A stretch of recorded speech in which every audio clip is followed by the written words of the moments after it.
मंत्री प्रहलाद पटेल ने जनता को भिखारी कहकर बीजेपी को मुश्किल में डाल दिया है। मंत्री जी के बयान पर बीजेपी नेता खामोश हैं, वहीं कांग्रेस आक्रामक नजर आ रही है। कांग्रेस अब इस मुद्दे को विधानसभा में उठाने की तैयारी में है। देखिए खास रिपोर्ट। पूर्व परिवहन आरक्षक सौरभ शर्मा के मामले में पहले से ही सरकार पर विपक्ष हमलावर बनी हुई है। ऐसे में विधानसभा सत्र के ठीक पहले सरकार के वरिष्ठ मंत्री प्रहलाद सिंह पटेल के एक बयान ने एक और बड़ा मुद्दा विपक्ष को थमा दिया। जनता को भिखारी कहने वाले बयान से मंत्री प्रहलाद पटेल अकेले नजर आ रहे हैं। उनके साथ बीजेपी का कोई नेता खड़ा नहीं हुआ। इस मामले में अब कांग्रेस पूरी तरह से हमलावर है। नहीं, बात यह है कि सवाल ये है कि एक मंत्री ने ये कहा कि जनता आवेदनों से भीख मांगती है। तो मैंने पहले भी कहा कि ये जो भीख मांगने वाला शब्द है, एक मंत्री ने बोला है ना, सामूहिक मंत्रिमंडल का दायित्व था। एक मंत्री ने भी उनको क्रिटिसिज्म नहीं किया, न मुख्यमंत्री ने उसकी कोई सफाई दी, न सरकार की ओर से कोई सफाई आई कि इस तरीके का बयान, इसका संदर्भ, इसकी परिस्थिति ये थी। इसका मतलब है कि जो प्रहलाद पटेल जी ने कहा, पूरी बीजेपी ये कहती है, पूरी सरकार ये कहती है। हम विपक्ष में, हम जनता से जो इन्होंने वादे किए वो ये निभाए, इसका दायित्व है हमारा, हम इस कर्तव्य को निभाएंगे।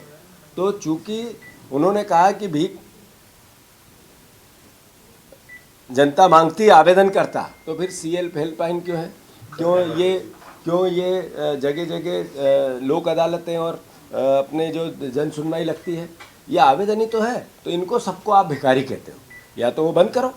दूसरी बात, मोहन यादव के बस में नहीं है मंत्री। जो मुख्यमंत्री है, इनकी प्रासंगिकता मंत्रियों के पार्ट से कमज़ोर होती जा रही है, मतलब इनकी पकड़ सरकार पे है। ये भी एहसास कराता है इस बात का। नहीं तो वो सवाल पूछते हैं, वो बयान देते हैं, मजबूर करते हैं, माफ़ी मांगने का बोलते हैं कि गलती हो गई, स्लिप ऑफ टंग है, कुछ तो रास्ता निकालते हैं, पर नहीं निकाला।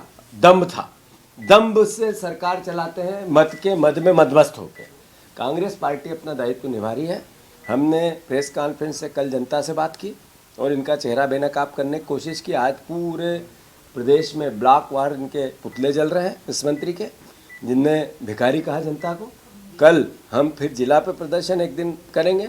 ऐसे ही किसान अपनी मांग को लेकर आएंगे कि ये भिखारी नहीं है, हमारा अधिकार है, हमें देना पड़ेगा आपको 3100 का धान, आपको देना पड़ेगा 6000 का सोयाबीन, आपको देना पड़ेगा 2700 के गेहूँ, आपको देना पड़ेगा जो आपने वादे किए किसान संबंधित, वो किसान कांग्रेस करेगी। हर मंत्री के यहाँ हमारे यूथ कांग्रेस के कार्यकर्ता जो इनकी डिमांड है सब लेके अभी 15 तारीख तक जाएंगे।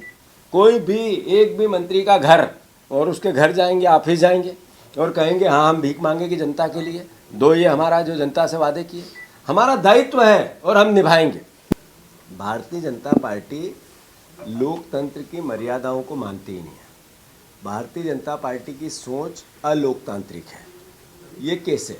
सदन बजट सत्र चलता है कम से कम 30-30, 35-35, 40-40, 45-45 दिन, उसको इन्होंने 9 दिन पे लाके टिका दिया।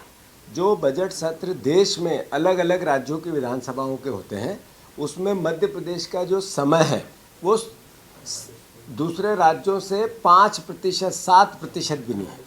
ये मैसेज करता है कि इनको जनप्रतिनिधियों की बात सुननी नहीं। वन, दूसरा, सरकार जब बजट का आवंटन करती है तो अपने विधायकों को 15-15 करोड़ देती है और विपक्ष के विधायकों को 0। ये मैसेज क्या है? ये मैसेज ये है कि जिन्होंने उनको वोट नहीं दिया वो उनके खिलाफ है, मतलब उस जनता का अपमान करते हैं, उसके अधिकारों का हनन करते हैं जिनने कांग्रेस का विधायक चुना। ये भारतीय जनता पार्टी की सोच है। जहाँ तक बजट का प्रोसेस है, इनकी हालात क्या है? जितना बड़ा बजट लाएंगे उससे बड़ा कर्जा है, जितना बड़ा बजट लाएंगे उसमें फिजूल खर्ची का सबसे बड़ा एक तरह सेगमेंट रखेंगे और फिर फिजूल खर्ची में भी योजनाएं ऐसी बनाएंगे जिसमें करप्शन कैसे हो, और सौरभ शर्मा जैसे व्यभिचारी कैसे, आर्थिक व्यभिचारी ये कैसे पनपे। ये इस सरकार का बजट का असली चरित्र है। कर्ज लो, बजट बनाओ, करप्शन कैसे हो उसकी के रास्ते ढूंढो और कमीशन लेके सौरभ शर्मा जैसे लोगों के साथ मिलके जेब भरो। ये है बजट की वस्तु स्थिति।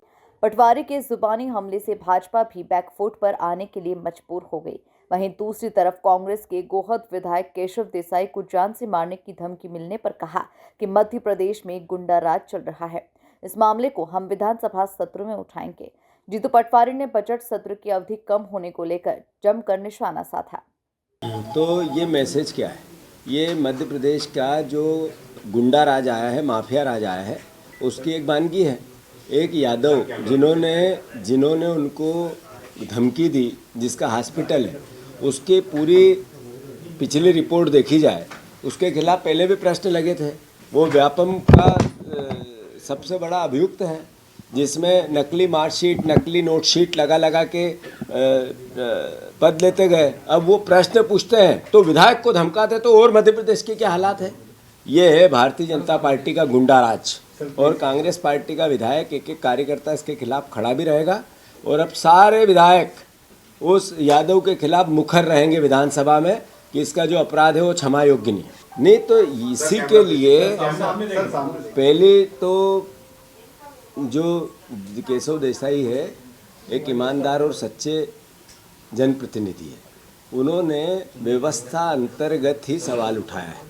अगर इस तरह की धमकी मिल रही है, इसका मतलब है कि मध्य प्रदेश में गुंडा राज, माफिया राज को एक तरह से पात्रता मिलती है। ये मोहन भैया की सरकार का असली चेहरा है।